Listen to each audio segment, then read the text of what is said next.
حي على الفلاح.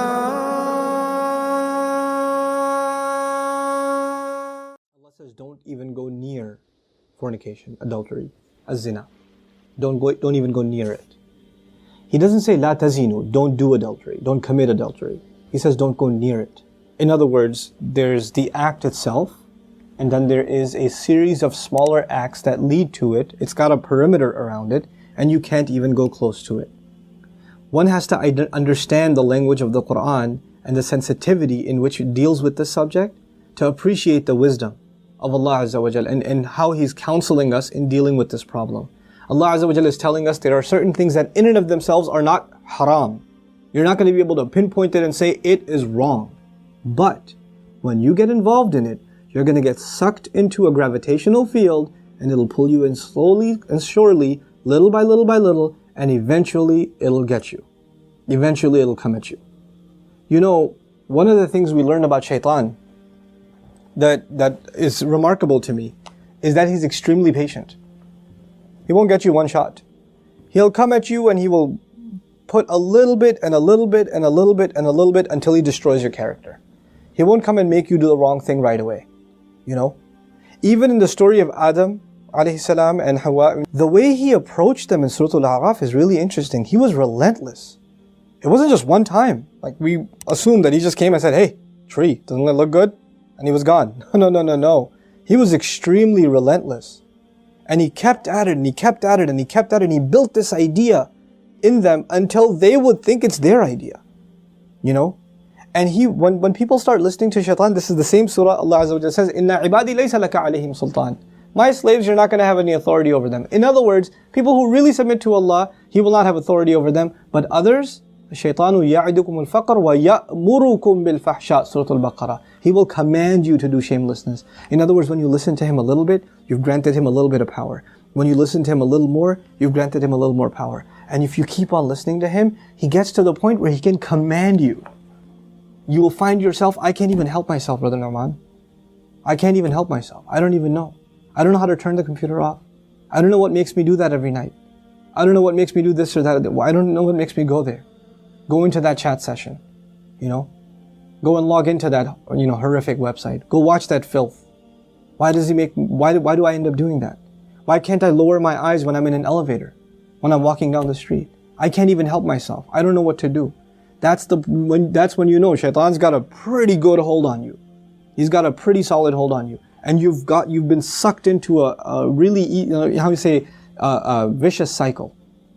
It's just getting worse and worse and worse and worse and worse. And you're not addressing it, and it's making the problem worse.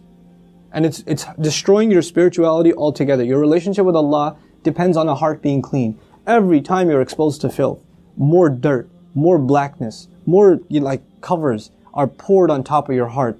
And it keeps on pouring and it keeps on pouring and it keeps on pouring to the point where you're listening to the word of Allah and you can't get yourself to even shed a single tear. It won't come because your heart has been made so hard because of all the exposure to filth, all the sin that your eyes are taking in all the time.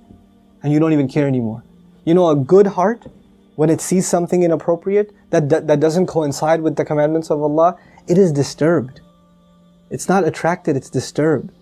It says, no, that's wrong. Immediately the conscience kicks in, the alarm goes off. But when you're at the point, when you're by yourself and you feel no guilt doing it, you just don't feel anything. You don't feel that it's wrong. The only thing before you stare at a sister, you look around like, is anybody else watching? And then you take a good look. That means the fear of Allah is completely gone. The only fear you have is that of the seen. There is no more fear of the unseen. What a horrible spiritual state to be in. Allah says, يَعْلَمُ خَائِنَةَ الْأَعْيُنِ وَمَا تُخْفِي الصُّدُورِ. He knows the stealing of the eyes, that little glance you caught. He knows that one. That little glance you took. What to speak of the stare. And He knows what the chests are hiding. You know why I brought up this particular ayah? Don't even go near zina. إِنَّهُ كَانَ فَاحِشَةً. It has always been considered a lewd, shameless, vulgar act. وَسَاءَ سَبِيلًا. And a horrible path. Allah describes it as a path. A horrible path. In other words, a path has steps. Right? A path is made up of steps. You have to identify which step you're in. What makes you get into this? And for each of you, there's a process, there's a cycle. You're in a room by yourself. You know, after school, you've got a couple of hours before your parents get home. You know, you're among a bunch of friends that don't have any standards. You have to identify what leads you to this sin every time, and you have to cut it in its tracks. You have to stop going down that path. وَسَاءَ سَبِيلًا. What's amazing to me about this ayah, where it's situated. Right after this ayah, Allah says, don't murder people.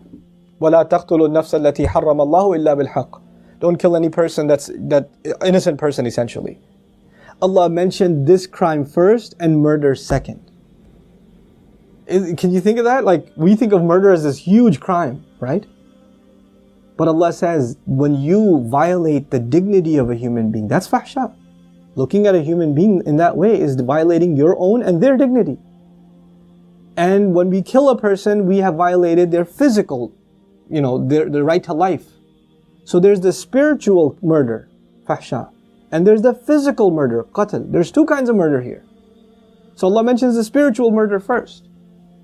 Our standards have gone so low. A movie comes out, you see a couple of trailers, you tell yourself, there's just one bad scene in it, it's okay. It's PG-13, it's not R. What used to be R 10 years ago is now PG-13. What used to be PG-13 is now PG. They put filthy scenes in everything now. And we don't even care about the spiritual price we're paying. It's affecting our prayer, it's affecting our dua, it's affecting our character. It's affecting our family life. It is. And we don't care. We just think, hey, that's life, bro, come on, live in the times. It's alright. That's just what it is now. What can you do? So many of you don't care what kinds of pictures you put up of yourselves on your Facebook pages. You know, I stopped going on Facebook for a reason. I don't say that Facebook is haram or whatever, but for me personally, I couldn't do it anymore. I just couldn't do it. You know, I stay in, you know, we'll put something up on our Bayna thing, like an announcement or this or that. But for socializing, just the things I saw were so disappointing. Like, how can you do that? You're Muslims. How can you post pictures like that? You know, have dignity for yourself. Have dignity for your family. Guard your gaze. You know, start with your eyes. The zina of the eyes, and everything else goes from there. Everything else goes from there. But the last thing I'll tell you today, inshallah ta'ala at least, is something about the word fahisha, which I'm translating as shamelessness or lewdness or vulgarity. The Arabic language has roots that are close to each other. Wahish and fahish. Wahish actually means wild animal. Fahish means someone who acts like a wild animal. Shamelessness is described as behavior close to animal behavior. Allah has dignified us as human beings. The punishment of Adam alayhi salam was his clothes were removed. Our mothers and our fathers' clothes were removed. That was a punishment from Allah. And immediately they recognized that they need to cover themselves. They didn't learn to cover themselves from a society. It wasn't society that taught them to be shameless. You know, nowadays your anthropology professor will tell you, you know, it's society that makes us dress in clothes. You know, it's a sociological thing. We learn to dress and cover ourselves over history. But naturally we're just supposed to be the way we are, like all other animals. Adam alayhi salam didn't learn anything from any society. He was given a consciousness, and the moment his clothes were removed, he's trying to cover himself. Our mother's trying to cover herself. We are supposed to be a people that guard ourselves with covering, and we dignify others by not looking at them. Even if they don't have dignity for themselves, we should have dignity for them and not look. Because they are in the end a creation of Allah. Even if they're a disappointing creation of Allah, they are a creation of Allah. And we have more respect for ourselves and for humanity in general, to not look at it as animals look at other animals. May Allah Azza wa Jal make us spiritually healthy and alleviate us from this growing and ever increasing spiritual problem, and that is of not being able to lower our eyes.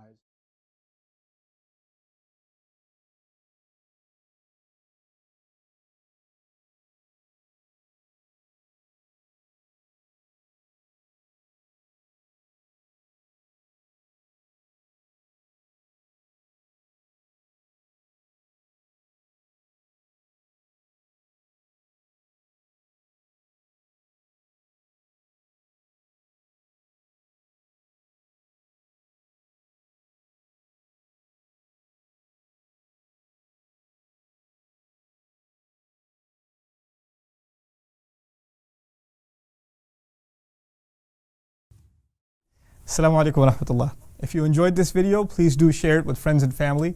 If you want to see more videos from this series, click on the box at the top. If you want to see other videos, click on the box at the bottom. And don't forget to hit the subscribe button. Thanks.